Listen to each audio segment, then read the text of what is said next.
बिस्मिल्लाहिर्रहमानिर्रहीम। सर जी, lecture number 5। कल Friday था, बच्चों का रिजल्ट था। उस सिलसिले में हमने भी क्लास ऑफ कर दी और जो बच्चे पास हुए हैं, बहुत से जो मैं बता रहे हैं, उन सबको मुबारकबाद है। जो बच्चे रह गए हैं, कोशिश करें, मेहनत करें, इंशाल्लाह इस बार पेपर पास कर लें। मेरे मुताबिक सी फैब लेवल में टैक्स का पेपर बाकी पेपर्स के मुकाबले में ज़्यादा आसान और डूएबल है, विद द एक्सेप्शन कि ऑब्वियसली इसमें चेंज फ्रीक्वेंट आ जाता है। बस आज मैंने इनकम फ्रॉम बिजनेस शुरू कराना है। मैं आपको सैलरी और इनकम फ्रॉम प्रॉपर्टी कवर करवा चुका हूँ और लास्ट लेक्चर में मैंने सेक्शन 15, 15A और 16 कवर करवा दिया था। उसके साथ कनेक्टेड सेक्शन 66 और ईओपी से रिलेटेड कुछ सेक्शन से वो कवर करवा दिए थे। आज जो है वो मैंने चलना है section number 18, income from business का section. Income from business,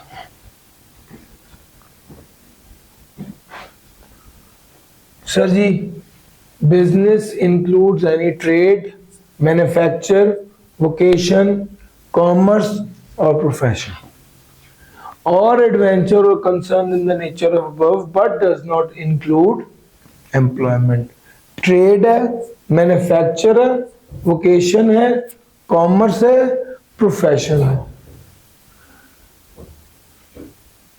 vocation का वर्ड अक्सर बच्चों को अगर नहीं पता तो सर वो प्रोफेशन का सिनोनिम है पेशा।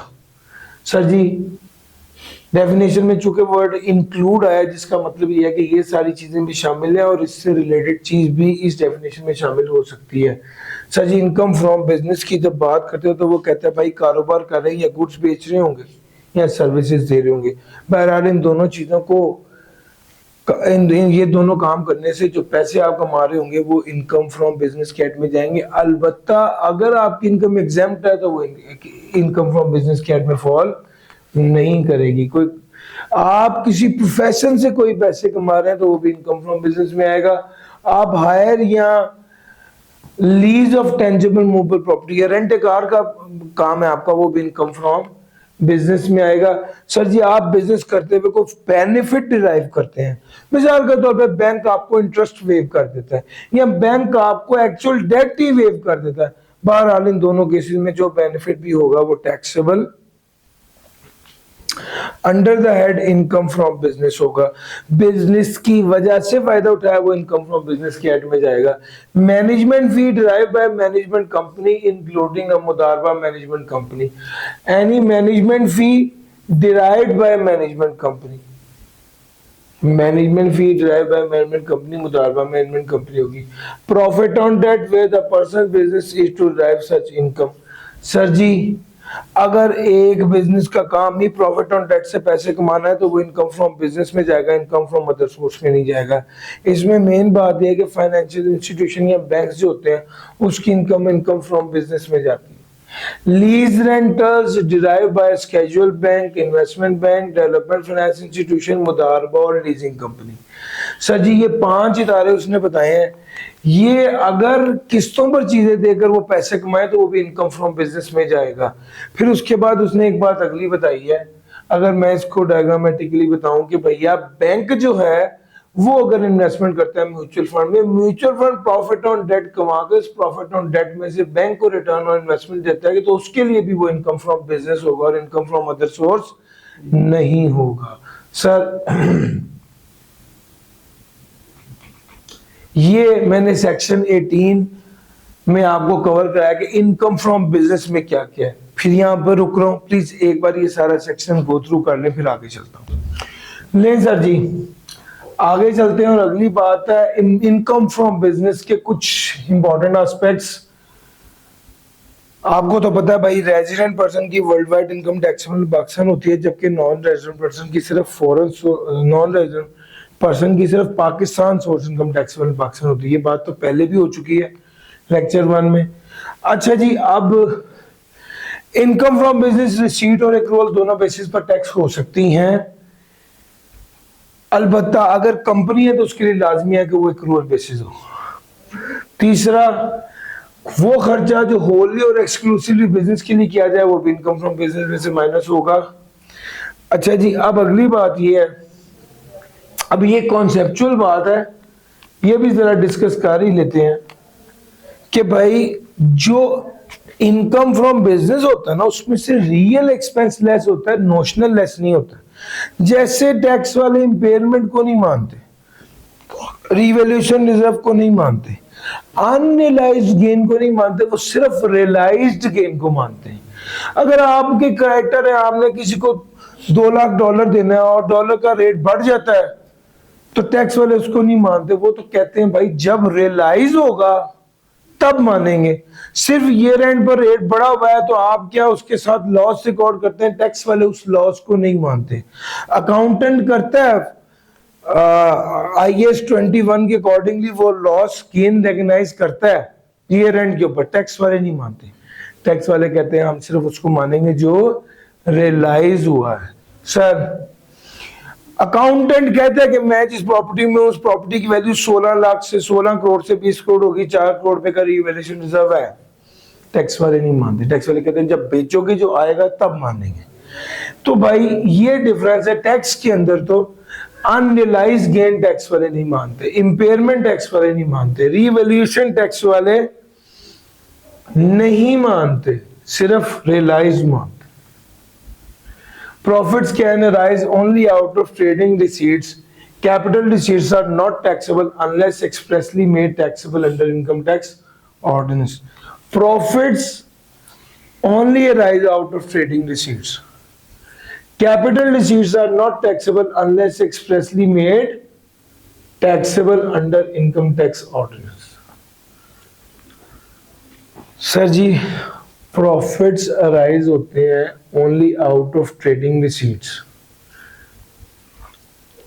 इसका क्या मतलब है? सर जी, एक कैपिटल रिसीट होती है और एक ट्रेडिंग रिसीट होती है, जरा इसको डिस्कस कर लेते हैं। वो कहता है भैया एक रेवेन्यू रिसीट होती है जिसको ट्रेडिंग रिसीट कहते हैं, और एक कैपिटल रिसीट होती है जो आप रेगुलर डेटर से पैसे वसूल कर रहे हैं, कैश में सेल कर रहे हैं, वो रेवेन्यू रिसीट और वो टैक्सेबल होती है। और जो ओकेजनल या वन ऑफ होता है रिसीट, जैसे receipt from sale of immovable property, receipt from sale of immovable property, ये टैक्सेबल नहीं होती unless expressly declared.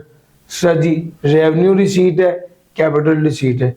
Revenue receipt regular basis पर जो रिसीट करें, जैसे रिसीट फ्रॉम डेटर, ये टैक्सेबल होता है।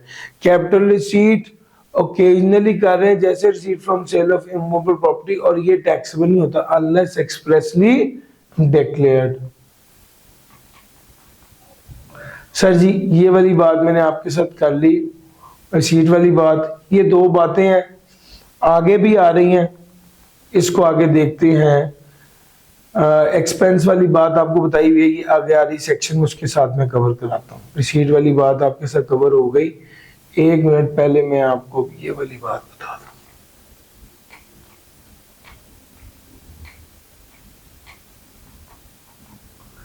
सेक्शन 20 डिडक्शन एडमिसिबल, मैंने सेक्शन 18 कवर किया और इसके बाद आ गया हूं सेक्शन 20 के ऊपर। सेक्शन 19 है स्पेकुलेशन बिजनेस का, वो भी इंशाल्लाह आज मैंने कवर करना है, मगर मैं एक तरतीब से चल रहा हूं कि डिडक्शन एडमिसिबल, कौन कौन से खर्चे माइनस करने की इजाजत है। A deduction shall be allowed for any expenditure incurred by the person in a tax year wholly and exclusively for the purpose of business. वो कहता है deduction allowed for any expenditure होंगे incurred by the person in a tax year wholly and exclusively for the purpose of business. Deduction equal to the amount of actual cost of animal use for the purpose of business or profession. Sir ji, अगर आपका कोई ऐसा business है, अगर आपका कोई ऐसा business है जिसमें एनिमल, प्लांट एंड मशीनरी की हैसियत रखता है, कॉस्ट इन्वेंट्री की हैसियत नहीं रखता, प्लांट एंड मशीनरी की हैसियत रखता है, तो उसमें वो अगर जानवर मर जाए तो उसके मरने पर जो नुकसान होगा वो एज डिडक्शन ला होगा। फॉर एग्जांपल, एक डेयरी फार्म है उसके अंदर भैंस थी 4 लाख रुपए की, वो भैंस मर गई, उसका कार कैसेस या उसकी जो लाश है वो खाल वगैरह उतारी, वो बिकी 4,000 रुपए की, 4 लाख में से 4,000 रुपए लेस कर दिए, बाकी 3,96,000 का नुकसान हो गया। इनकम फ्रॉम बिजनेस में एज डिडक्शन अलाउ होगा। सर इसमें काम की बात ये है, बाद औक़ात ऐसा भी होता है कि डेयरी बिजनेस में एक भैंस है उसने दूध देना बंद कर दिया, अब डेयरी बिजनेस के लिए वो बेकार है, वो ऐसी भैंस को सुबह कर देते हैं, गोश्त करके बेच देते हैं। वो 4 लाख रुपए की भैंस थी, 60,000 रुपए का उसका गोश्त बिका, टोटल नुकसान कितने का हो गया? 3,40,000 रुपए का एज डिडक्शन अलाउ होगा। यहाँ पर उसने दो बातें कही हैं। पहली बात है कि भाई वो खर्चा, a deduction shall be allowed for any expenditure incurred by the person in a year wholly and exclusively for the purpose of business। फिर दूसरे नंबर में उसने कहा कि deduction equal to the amount of actual cost of animal use for the purpose of business और profession less the amount realised in respect of carcasses or animal shall be allowed where the animal has died or become permanently useless for such purpose।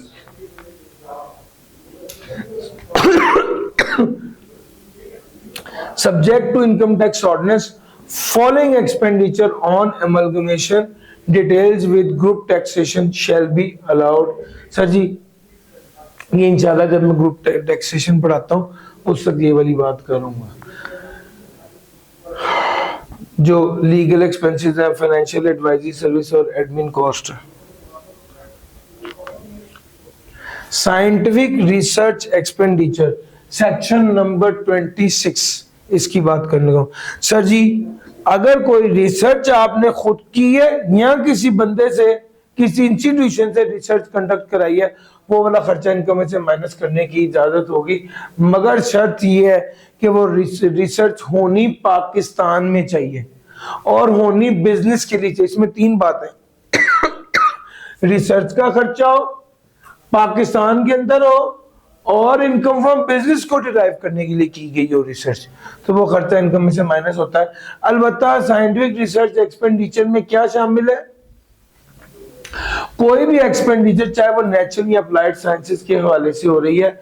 Scientific research expenditure means any expenditure incurred by the person on scientific research undertaken in Pakistan for the purpose of developing the person's business, including any contribution to scientific research institution to undertake scientific research for the purpose of person's business, other than expenditure incurred in the acquisition of any depreciable asset or intangible immovable property for the purpose of ascertaining the existence, location, extent or quality of natural deposit. Sir ji scientific research से मुराद है कोई भी activity जो undertake की जाती है पाकिस्तान में in the field of natural और applied sciences. Scientific research expenditures में क्या शामिल है? कोई भी एक्सपेंडिचर जो incurred by the person on scientific research, scientific research पर जो खर्चा हुआ है वो शामिल है। अलबत्ता अगर आपने कोई डेप्रिशिएबल एसेट खरीद लिया है, इंटेंजिबल खरीद लिया है, इमूवेबल खरीद लिया है, या आपने कोई खर्चा किया है ये देखने में कि नेचुरल डिपॉजिट एग्जिस्ट करता है या नहीं करता, कहां करता है, कितना करता है और किस क्वालिटी का करता है, अगर ये वाला खर्चा आपने किया तो ये माइनस नहीं होगा। इसके अलावा रिसर्च का जो खर्चा किया वो माइनस होगा। बल्कि अगर आप रिसर्च इंस्टीट्यूशन से रिसर्च करवाते हैं और वो इंस्टीट्यूशन अगर बोर्ड से मंजूर शुदा है, सर्टिफाइड है, तो वो वाला खर्चा भी माइनस होगा। Sir scientific research and expenditure में ये वाली बात थी। अब जरा आगे चलते हैं, एम्प्लॉय ट्रेनिंग एंड फैसिलिटीज। अगर आपने अपनी कंपनी के किसी एम्प्लॉय को ट्रेनिंग कराई है तो वो वाला खर्चा माइनस करने की इजाजत होगी। A person shall be allowed a deduction for expenditure incurred in respect of educational institution or hospital in Pakistan established for the benefit of persons, employee and their dependents, any institution in Pakistan established for the training of industrial worker recognized by the federal, provincial and local government, the training of any person being a citizen of Pakistan in connection with the scheme approved by the board।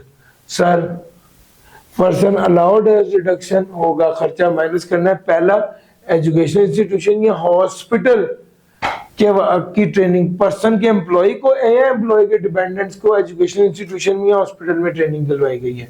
दूसरा किसी ऐसे इदारे में training दिलवाई है जो कि approved है, रिकॉग्नाइज है फेडरल पोजीशन या लोकल गवर्नमेंट से, जो इंडस्ट्रियल वर्कर है उसको, या किसी और scheme approved by the board, कोई भी ऐसी ट्रेनिंग है जो कि दिलवाई गई है सिटीजन ऑफ पाकिस्तान को। यहाँ पर एक खास बात यह है कि अगर वो बंदा आपकी कंपनी का एम्प्लॉय नहीं भी है, लेकिन अगर वो पाकिस्तान का सिटीजन है और आपने उसे ट्रेनिंग दिलवाई है किसी ऐसी स्कीम से जो अप्रूव बाय द बोर्ड है, तो वो बड़ा खर्चा है डिडक्शन ना होगा। चूंकि आमतौर पर एक मिसअंडरस्टैंडिंग है कि जी कंपनी का एम्प्लॉय होगा तो खर्चा माइनस करना, नहीं, अगर वो सिटीजन ऑफ पाकिस्तान है और उसे आपने ट्रेनिंग दिलवाई है किसी ऐसी स्कीम से जो अप्रूव बाय द बोर्ड है, तो वो वाला एक्सपेंस एज डिडक्शन अलाउ होगा। सर जी जल्दी से जरा, ये 3 सेक्शंस हो गए, 26, 27 और इससे पिछला एक कराया, वो तीनों एक बार पढ़ लीजिए फिर आगे चलता हूँ।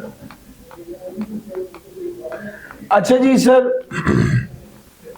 लीज की स्टोरी तो आप सबको पता ही है, मैं क्विक रिकैप दे देता हूं कि लीज का सीन क्या होता है। लीज में ना 2 पार्टीज होती हैं, एक लेसर और एक लेसी। जो गाड़ी किस्तों पर ले रहा है वो लेसी है, जो गाड़ी किस्तों पर दे रहा है वो लेसर है। लेसी की अकाउंटिंग क्या होती है कि जनाब डेप्रिसिएशन भी माइनस हो रही होती है और इंटरेस्ट एक्सपेंस भी प्रॉफिट एंड लॉस में से माइनस हो रहा होता है, जबकि टैक्स वाले कहते हैं कि लीज रेंटल माइनस करने की इजाजत है। चूंकि लेसी अपनी बुक्स में उस गाड़ी को एज एन एसेट रिकॉर्ड कर रहा होता है, इसलिए वो डेप्रिसिएशन भी माइनस करता है और इंटरेस्ट एक्सपेंस भी माइनस करता है। On the other hand tax वाले कहते हैं कि गाड़ी का असल मालिक लेसर है और वो उसको लीज रेंटल यानी किराए की अमाउंट माइनस करने की इजाजत देते हैं। अगर मैं न्यूमेरिकल की बात करूं तो अकाउंटिंग प्रॉफिट से आपने शुरू करना होता है। अब न्यूमेरिकली आप क्या करते हैं, अकाउंटिंग प्रॉफिट में आप डेप्रिसिएशन और इंटरेस्ट एक्सपेंस जो कि अकाउंटेंट ने माइनस किया तो उसे ऐड बैक कर लेते हैं और लीज रेंटल को लेस कर देते हैं। अच्छा, इसी तरह ही अगर मैं लेसर की बात करूं तो अकाउंटेंट ने इंटरेस्ट इनकम रिकॉर्ड की होती है, लेकिन टैक्स वाला कहता है लेसर तो मालिक है, वो तो डेप्रिसिएशन लेस करेगा और लीज रेंटल जो किस्तें हैं वो ऐड करेगा। अच्छा, जब हम इसको न्यूमेरिकल में देखते हैं तो आप लीज रेंटल को ऐड कर देते हैं और डेप्रिसिएशन को भी लेस कर देते हैं और इंटरेस्ट इनकम को भी, जो इंटरेस्ट इनकम इसने ऐड की होती है इसको भी रिवर्स कर देते हैं। सर जी ये सारी चीजें हमने आपके साथ डिस्कस कर ली।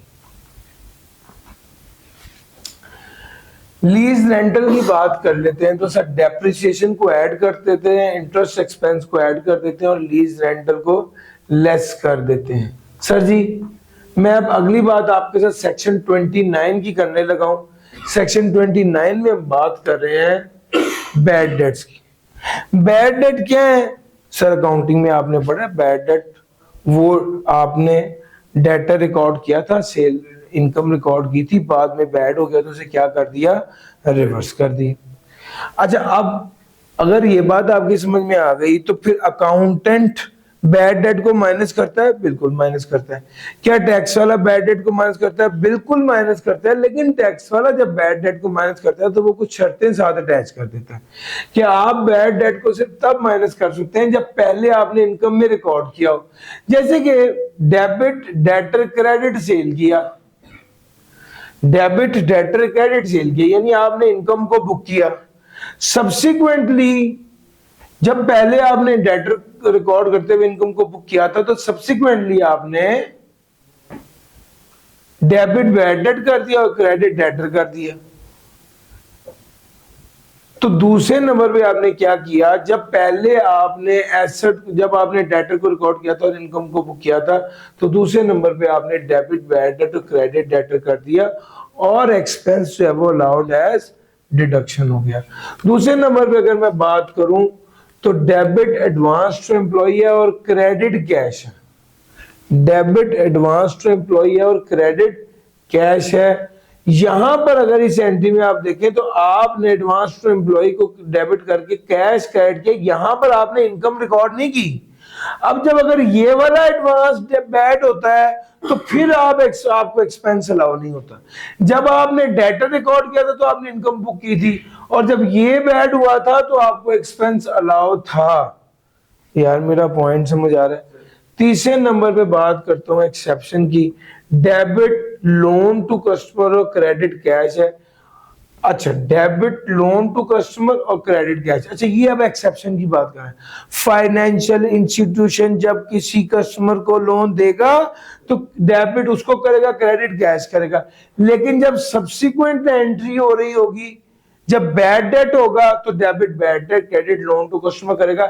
यहां पर उसने पहले इनकम के तौर पे बुक तो नहीं किया था जब लोन टू कस्टमर रिकॉर्ड किया था, लेकिन जब बैड होगा तो ये माइनस करने की इजाजत है। यही बात इसने लिखी हुई है कि बैड डेट सिर्फ तभी एज डिडक्शन ला होता है जब इनकम में से, बैड डेट तभी एज डिडक्शन ला होता है जब इनकम पहले रिकॉर्ड किया था, जब आप उसको रिकॉग्नाइज कर रहे होते हैं। अलबत्ता फाइनेंशियल इंस्टीट्यूशन इसकी एक्सेप्शन है। फाइनेंशियल इंस्टीट्यूशन में in respect of money lent by financial institution in driving income from business chargeable to tax। अच्छा, ये पहली बात। दूसरे नंबर पे बात कर लें, the debt or part of the debt is written off in the accounts of the person in the tax year। वो कहता है debt या part of the debt write off हो जाएगा in the accounts of the person in the tax year. There are reasonable grounds for believing that the debt is irrecoverable. Sir ji, आपने bad debts तभी record करना है the debt या part of the debt write off हो जाए। There are reasonable grounds for believing that the debt is irrecoverable. The amount of the deduction allowed to a person for tax year shall not exceed the amount of the debt written off in the accounts of the person in the tax year। Provision for bad debt is not allowed to be deducted from accounting profit. वो कहते हैं भैया आप accountant तो करते थे ना provision minus, लेकिन टैक्स वाले प्रोविजन को नहीं मानते। क्यों? आज ही पढ़ा है नोशनल एक्सपेंस है, टैक्स वाले नोशनल एक्सपेंस को नहीं मानते। हाँ, एक्चुअल बैड डेट जो होगा वो माइनस करेंगे। यानी 5 बातें उसने कही। बात नंबर 1, आप सिर्फ वो वाला बैड डेट जब आपने डेटर रिकॉर्ड किया था तो इनकम बुक की थी, तो भी जब वो बैड होगा तो माइनस करेंगे। दूसरी बात, सिर्फ तब माइनस करेंगे जब अकाउंटेंट ने भी राइट ऑफ किया है। तीसरी बात, जितना अकाउंटेंट ने राइट ऑफ किया उतना ही माइनस कर सकते, उससे ज्यादा नहीं कर सकते। चौथी बात, there are reasonable grounds for believing that the debt is irrecoverable. और पांचवी बात ये कि provision for bad debt is not allowed to be deducted from accounting profits. Only actual bad debt against taxable sale are allowed to be deducted from business income। अब आखिरी बात वो ये कहता है कि भाई अगर आपका बैड डेट रिकवर हुआ है तो फिर क्या एंट्री करोगे? अच्छा, अकाउंटेंट ने तो बैड डेट पूरा माइनस किया होता है, जब रिकवर होता है जितना रिकवर होता है उतने से एंट्री कर लेते हैं। लेकिन टैक्स वालों ने, चूंकि टैक्स वालों ने, अथॉरिटी ने जितना अलाउ किया होता है उतना माइनस करते हैं। तो जब ये रिकवर होता है तो फिर हम ए माइनस बी करते हैं। Now what is A? A actual bad debt recovered. B क्या है? Difference between whole amount of bad debt and the bad debt allowed as deduction. B is the difference between whole amount of bad debt and the bad debt allowed as deduction. If A is greater than B, the difference shall be treated as income. If A is less than B, the difference shall be treated as bad debt for the year in which the amount is received। यानी यहाँ पर A minus B, what is A? Bad debt recover। What is B? Actual bad debt minus allowed bad date. अच्छा, आमतौर पे इसका answer अगर positive आ जाए तो इसको इनकम ट्रीट कर लेते हैं, बैड डेट रिकवर्ड। और अगर इसका आंसर नेगेटिव में आ जाए तो फिर वो एक्सपेंस होता है और वो अलाउड एज डिडक्शन होता है। वो एक्सपेंस होता है और अलाउड एज डिडक्शन होता है। अच्छा, वैसे न्यूमेरिकली आपको बताता चलूं कि जो अकाउंटेंट ने बैड डेट किया होगा माइनस उसे एड बैक कर देंगे, और टैक्स वाले ने जो अलाउ किया होगा उसे लेस कर देंगे। हाँ, अगर ईयर 2 हो, जब बैड डेट रिकवर्ड की बात आती है तो खास बात यह है कि जब बैड डेट रिकवर्ड की बात आती है तो जो अकाउंटेंट ने बैड डेट रिकवर को पहले इनकम के तौर पे बुक किया होता है हम उसे रिवर्स करते हैं, और फिर टैक्स के मुताबिक बैड डेट के लिए ए माइनस बी करते हैं। ये जो बैड डेट रिकवर है एज पर टैक्स, ये कैसे निकलता है? A minus B. और ए माइनस बी का भी फॉर्मूला बताया। What is A? Bad actually receive. What is B? Actual bad debt minus allowed bad debt. ये ए माइनस बी के फॉर्मूले से ये निकलेगा और ये यहां पर आएगा और फिर इससे टैक्स प्रॉफिट बनेगा। और सर पॉइंट समझ आ रहा है? This was section number 28। जरा इसको एक बार देख लीजिए फिर आगे चलता हूं। अच्छा, ये अभी बैड डेट वाला सेक्शन जो है, तो सेक्शन नंबर 29 तक 28 सेक्शन हमने स्किप कर दिया था दरमियान में, जो प्रॉफिट ऑन डेट वाला था, इसको जरा कवर कर लेते हैं। सबसे पहली बात ये कि इनकम फ्रॉम बिजनेस में से प्रॉफिट ऑन डेट है वो माइनस करने की इजाजत होती है। दूसरे नंबर पे कितना प्रॉफिट ऑन डेट माइनस करना सर जी, जितना डेट आपने लिया हुआ उसमें से जितना बिजनेस के लिए इस्तेमाल करें उतना ही प्रॉफिट ऑन डेट माइनस होगा। जितना डेट आपने लिया उसमें से जितना बिजनेस के लिए इस्तेमाल कर रहे हैं उतना ही माइनस करने की इजाजत होगी। Profit on debt if and to the extent the proceed of debts are utilised for business purpose. Lease rentals of an asset to a scheduled bank financial institution or approved mudarba or leasing company or a special purpose vehicle on behalf of originator. Lease rentals of an asset to a scheduled bank financial institution, approved mudarba, leasing company, special purpose vehicle on behalf of the originator. तो भाई ये इसका मतलब ये है कि अगर आप लीज रेंटल्स पे कर रहे हैं तो ये एज डिडक्शन अलाउ होगा। किसको? चाहे स्केड्यूल बैंक को, फाइनेंशियल इंस्टीट्यूशन को, मुदारबा को, लीजिंग कंपनी को, स्पेशल पर्पस व्हीकल को। अब सवाल ये कि स्पेशल पर्पस व्हीकल क्या है? स्पेशल पर्पस व्हीकल एक इदारा है जो बैंक के ब्याह पे आपसे पैसे कलेक्ट कर रहा है sir, on behalf of the originator bank के पे आप ये जो ओरिजिनेट कर रहा है, जो डेटर है उसके पे आप आपसे पैसे कलेक्ट कर रहा है। सर जी अगली बात ये कि lease rental as deduction allow होता है। पहली बात, लीज रेंटल के दो हिस्से होते हैं, प्रिंसिपल पार्ट और एक इंटरेस्ट पार्ट। ये दोनों एज डिडक्शन अलाउ होते हैं, लेकिन अगर vehicle not applying for hire हो। अब आपको ये पता है vehicle not applying for hire क्या होती है? वो व्हीकल जो किसी इदारे के लिए प्लांट एंड मशीनरी की हैसियत ना रखती हो और रेवेन्यू ना जनरेट करती हो, उसको कहते हैं vehicle not applying for hire. SBI अगर स्टूडेंट को पिक एंड ड्रॉप देता है तो उसके लिए वो vehicle not applying for hire है। ठीक हो गया सर जी। लेकिन डेवो वालों के लिए व्हीकल अप्लाइंग फॉर हायर है, ट्रांसपोर्टेशन कंपनी के लिए व्हीकल अप्लाइंग फॉर हायर है, नेस्ले वाले अपने एम्प्लॉयज को पिक एंड ड्रॉप के लिए जो व्हीकल देते हैं वो भी अप्लाइंग फॉर हायर नहीं। अच्छा जी, अगर ये बात आपकी समझ में आ गई तो अब आगे चलता हूं और अगली बात करता हूं कि वो कहता है कि लीज रेंटल में प्रिंसिपल पार्ट, अगर लीज रेंटल ली हुई है vehicle not applying for hire, तो उसका प्रिंसिपल पार्ट 2.5 मिलियन तक एज डिडक्शन अलाउ, उससे ज्यादा अलाउ नहीं है। लीज रेंटल हमेशा पूरा एज डिडक्शन अलाउ होता है, लेकिन लीज रेंटल किसका हो? Vehicle not applying for hire का हो। उसका जो प्रिंसिपल पार्ट है अगर वो 2.5 मिलियन से एक्सीड करेगा तो वो एज डिडक्शन अलाउ नहीं होगा। ये वाली बात क्या है sir? Financial cost of securitisation. अच्छा, ये स्पेशल पर्पस व्हीकल को जो पैसे दिए हैं रिसीवेबल को सिक्योर करने के, वो भी एज डिडक्शन अलाउ होंगे।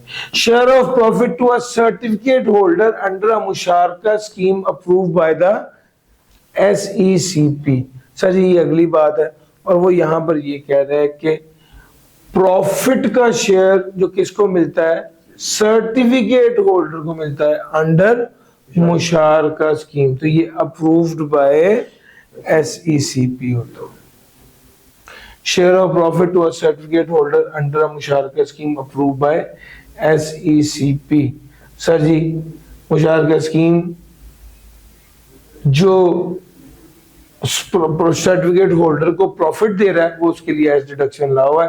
इसलिए मुदारबा और पीटीसी वाले जो प्रॉफिट फंड बोरो करने पर जो प्रॉफिट दे रहे हैं वो एज डिडक्शन अलाउ है।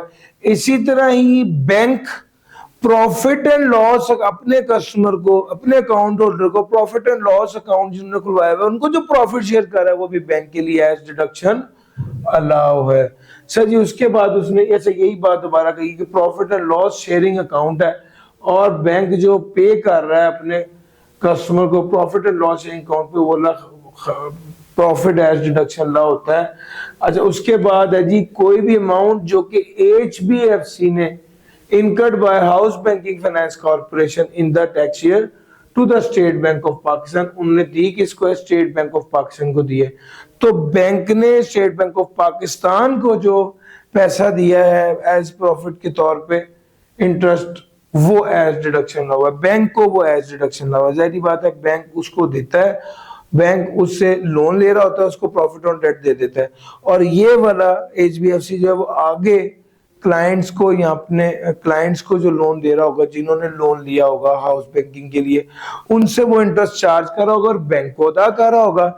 जो स्टेट बैंक को ये अदा कर रहा है वो इसके लिए एज डिडक्शन ला हुआ है। इसी तरह नेशनल डेवलपमेंट लीजिंग कॉर्पोरेशन में भी स्टेट बैंक ऑफ कॉर्पोरेशन को जो पैसे दिए गए हैं, स्टेट बैंक ऑफ पाकिस्तान को जो पैसे दिए गए हैं, वो एज डिडक्शन ला होते हैं जो बैंक का शेयर है। इसी तरह ही SME बैंक भी जो है, वो भी जो पैसे state Bank of sir banking companies में बैंक लोन दे रहे हैं अपने कंज्यूमर्स को और क्लाइंट्स को, और पैसा पीछे ले कहां से रहे हैं? स्टेट बैंक से ले रहे हैं। तो स्टेट बैंक को जो प्रॉफिट का शेयर दे रही है, स्टेट बैंक को जो प्रॉफिट दे रहे हैं, वो एज डिडक्शन अलाउ होता है। ये सेक्शन 28 था। वो जो बैड डेट वाला सेक्शन था वो 29 था। अच्छा सर, ये इसकी काफी प्रोविजंस है, एक बार इसको रीड कर लीजिए।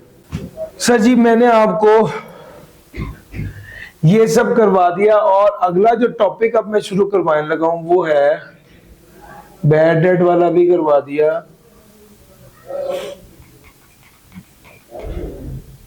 29। इसके बाद हम चल रहे हैं 32 सेक्शन 32 की तरफ। बड़ा ही आसान है, ये कुछ सेक्शन है जो उसके साथ जुड़े हुए बड़े सस्ते सेक्शन है सर, इसको भी टिका देते हैं।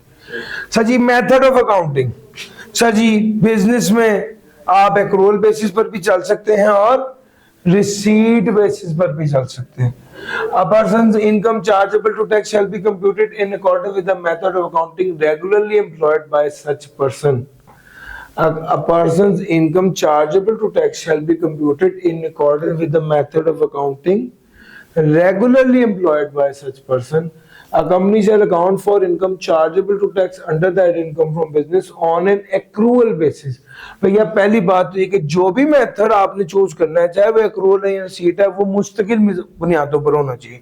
दूसरा, ये कंपनी अकाउंट फॉर करेगी income chargeable to tax under the head income from business on accrual basis, while other person may account for such income on cash और accrual basis।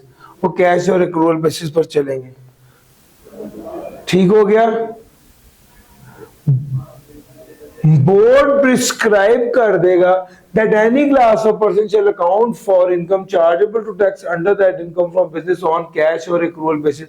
बस अगर बोर्ड भी कहता है कि फला लोग जो है या फला पर्सन या क्लास ऑफ पर्सन जो है वो एक्रूअल बेस पर चलेंगे और फला पर्सन और class of person receipt base पर चलेंगे, तो बस अगर बोर्ड भी ये चीज बता देता है।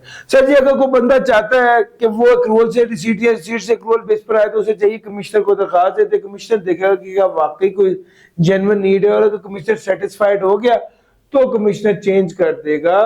The change is necessary to clearly reflect the person's income chargeable under that income from business. If a person's method to accounting has changed, the person shall make adjustment so that no item relating to income or deduction is omitted or taken into account more than once।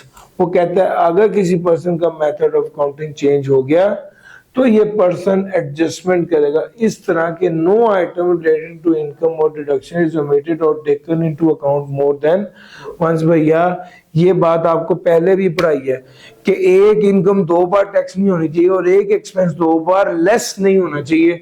Sir वो ये कहता है कि अगर आपने accrual से receipt या receipt से एक्रूअल की तरफ जा रही तो इस चीज को इंश्योर करें कि एक इनकम 2 बार टैक्स ना हो जाए और एक खर्चा 2 बार लेस ना हो जाए। This is section 32 method of accounting. Section 33 cash based accounting. जितने पैसे वसूल किए रिसीट वो इनकम, जितने पे किए वो एक्सपेंस।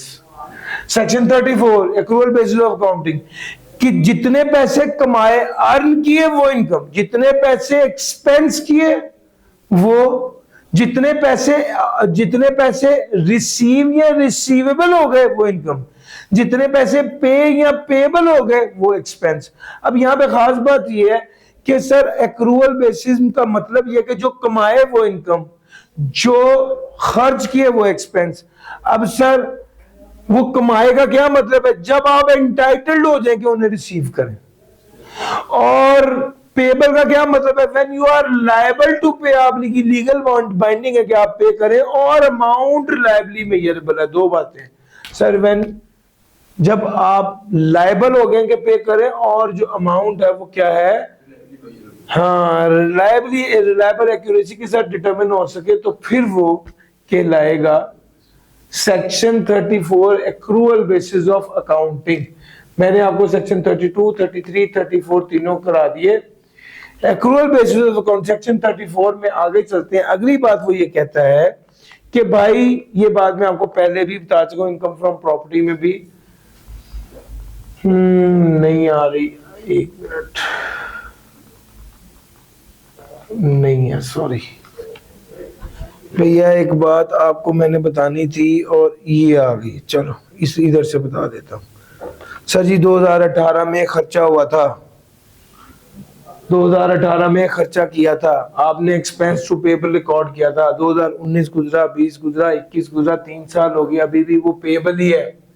तो 2022 में क्या हो जाएगा? दोबारा इनकम में शामिल हो जाएगा, दोबारा इनकम में शामिल हो जाएगा। और 2023 में क्या होगा? Subsequently paid allowed as deduction, subsequently pay हो जाएगा और अलाउड एज डिडक्शन। सर यही वाली बात उसने लिखी हुई थी सेक्शन नंबर 34 में।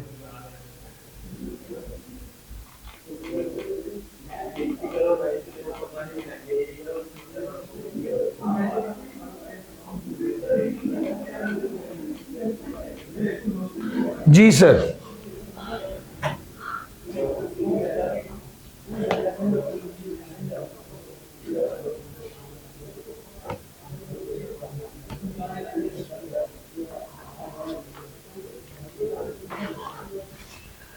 if the liability or part of the liability for which the deduction claimed is not paid within 3 years from the end of tax year in which the deduction is allowed, 3 साल गुजरने के बाद, जिस साल वो था उसके 3 साल गुजरने के बाद अगर वो क्या हो गया,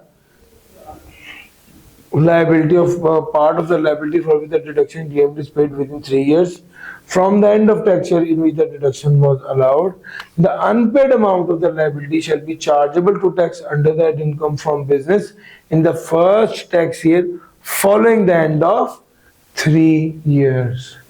If the unpaid liability which is charged to tax as above is subsequently paid, अगर unpaid liability subsequently pay हो गई तो दोबारा allowed as deduction हो जाएगा। सर जी,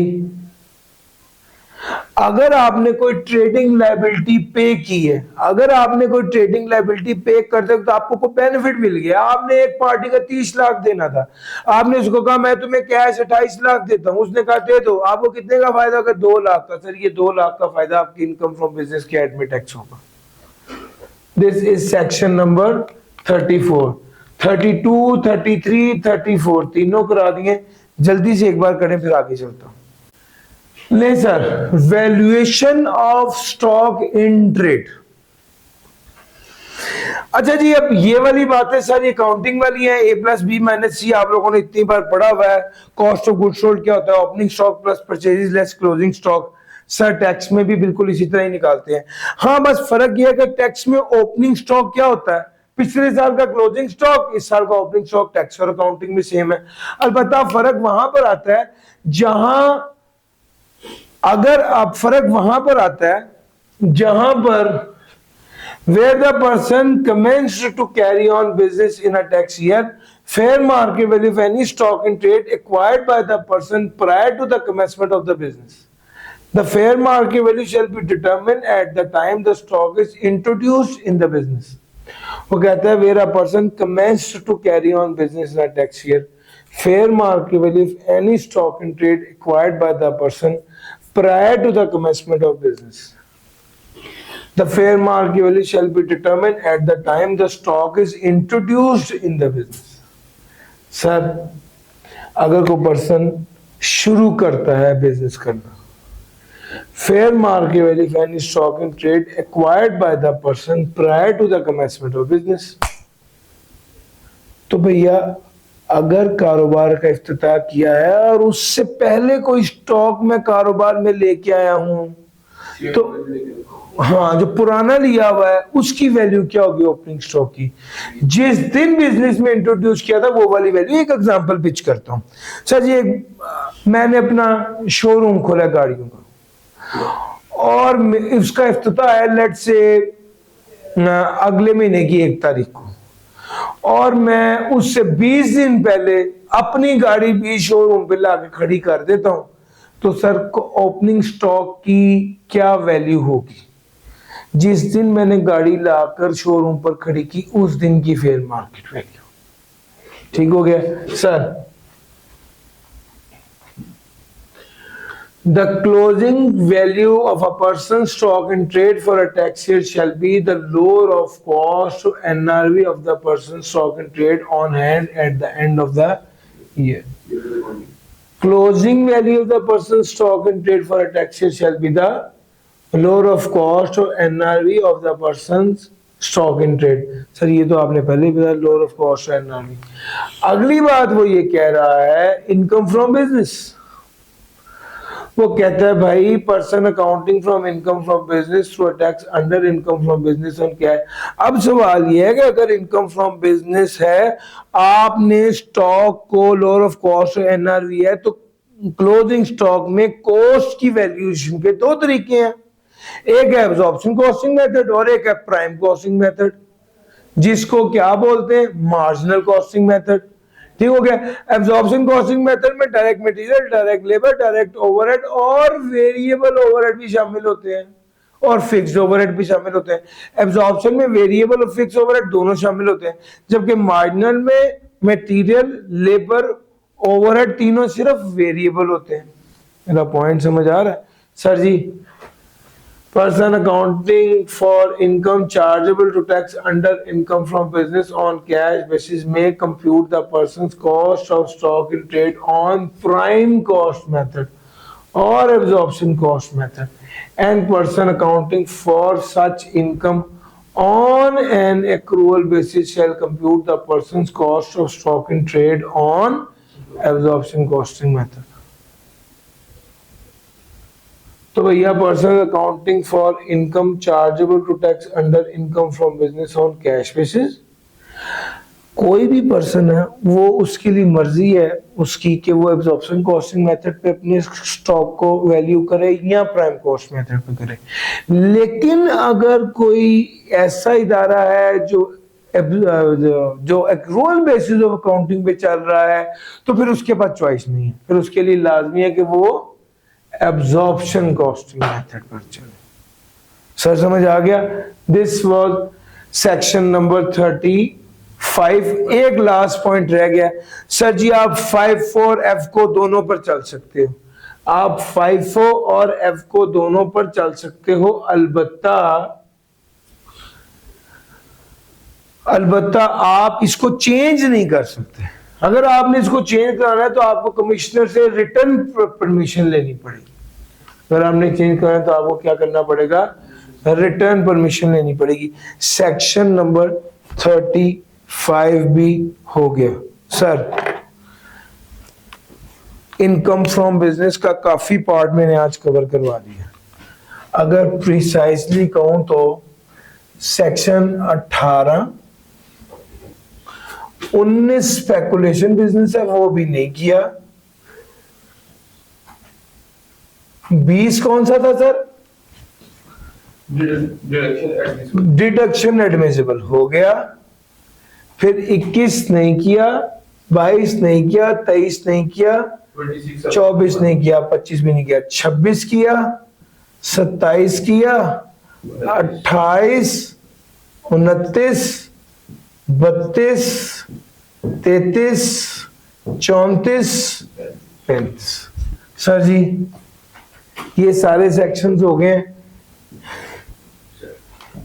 इंशाल्लाह नेक्स्ट वीक में अभी फौरी तौर पे पहले 19 करवाऊंगा, फिर income from business inadmissible deduction 21 जो है वो करवाऊंगा, और फिर डेप्रिसिएशन और अमोर्टाइजेशन वाले वो सारे कराकर मैं इनकम फ्रॉम बिजनेस को इंशाल्लाह खत्म कर रहा। तो इनकम फ्रॉम बिजनेस के जो रेलिवेंट एरियाज हैं मैं साथ साथ करवा रहा हूँ। इंशाल्लाह अगले वीक में हम इनकम फ्रॉम बिजनेस को कवर कर रहे होंगे। कुछ स्टूडेंट्स टेस्ट का पूछ रहे थे, तो सर इंशाल्लाह हम पास्ट पेपर एग्जाम की डिस्कशन की बात हो रही थी, उसमें यह है कि इंशाल्लाह हम एक हेड्स ऑफ इनकम वाला पोर्शन पूरा कंप्लीट कर लें तो जरूर कुछ पास्ट पेपर की डिस्कशन हो जाएगी। ठीक हो गया, कोई इतना पोर्शन कर ले। मैं आपको बताऊं अभी तक अगर आप मुझसे पूछे तो आज मेरा 5वां लेक्चर था और मैं बुनियादी तौर पे अभी तक बेस ही बना रहा हूँ। ये जितने सेक्शंस मैंने कराए हैं इसमें से मतलब बहुत कम एरिया टेस्ट होता है, इसीलिए मेरे पास कोई ऐसा चंक बना नहीं कि मैं कहूँ यार ये पास पेपर डिस्कस करते हैं। अभी तो मैं सारी बेस बना के आप लोगों को रेडी कर रहा हूँ। इंशाल्लाह जैसे ही हम चीजें उस पॉइंट तक पहुंचेंगे तो जरूर पास पेपर को इनकॉर्पोरेट करेंगे। आज के लिए इतना ही था। थैंक यू जी, अल्लाह हाफिज।